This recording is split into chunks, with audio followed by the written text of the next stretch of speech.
Act 1, Scene 7, Inverness, Macbeth's castle.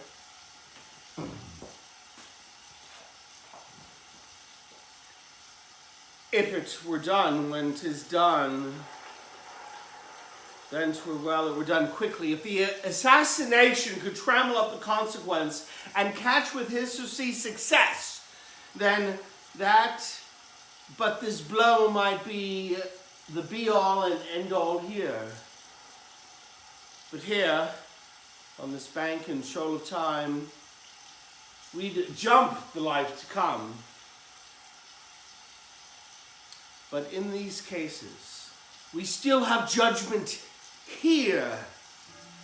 We but teach bloody instructions which being taught return to plague the inventor. This even-handed justice commends the ingredients of our poison chalice to our own lips. He's here in double trust. First, I am his kinsman, strong both against the deed, then as his host, who should against his murderer shut the door, not bear the knife myself. Besides, this Duncan hath borne his faculties so meek, hath been so clear in his great office that his virtues will plead like angels, trumpet tongue against the deep damnation of his taking off, and pity like a newborn babe striding the blast, or heaven's cherubim borne upon the sightless couriers of the air shall blow the horrid deed in every eye. The tears shall drown the wind. I have no spur to prick the sides of my intent, but only vaulting ambition which overleaps itself and falls on the other. How now, what news? He is almost such. Why have you left the chamber?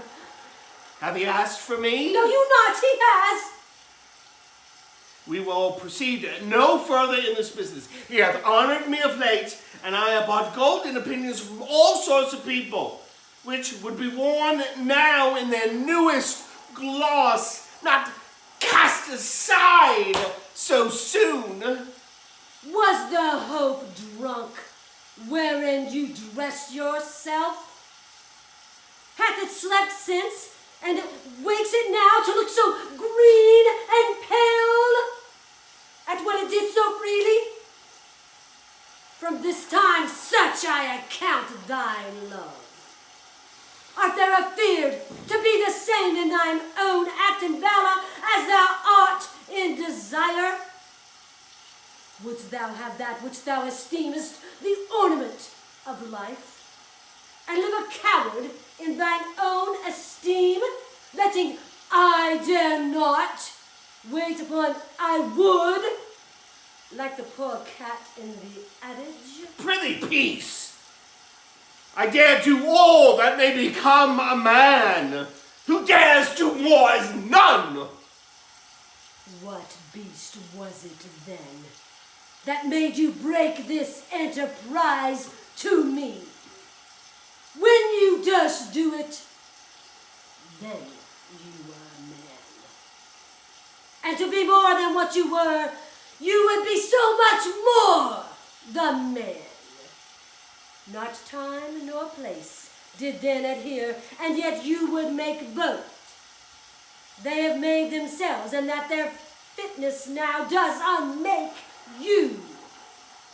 I have given suck, and know how tender it is to love the babe that milks me. I would, while it were smiling in my face, have plucked my nipple from his boneless gums and dashed the brains out, had I so sworn as you have done to this. If we should fail? We fail? But screw your courage to the sticking place, and we'll not fail. When Duncan is asleep, whereto the rather shall his day's hard journey soundly invite him. His 2 chamberlains will I with wine and wassail so convince that memory, the water of the brain, shall be a fume, and the receipt of reason a limbeck only. When in swinish sleep their drenched natures lie as in a death, what cannot you and I perform upon the unguarded Duncan? What not put upon his spongy officers, who shall bear the guilt of our great quell? Bring forth men, children only, for thy undaunted metal should compose nothing but males. Will it not be received when we have marked with blood those sleepy 2 of his own chamber, and us use their very daggers that they have done it? Who dares receive it other, as we shall make our greaves and clamor roar upon his death? I'm settled, and bend up each corporal agent to this terrible feat. Away and mock the time with fairer show. False face must hide what the false heart doth know.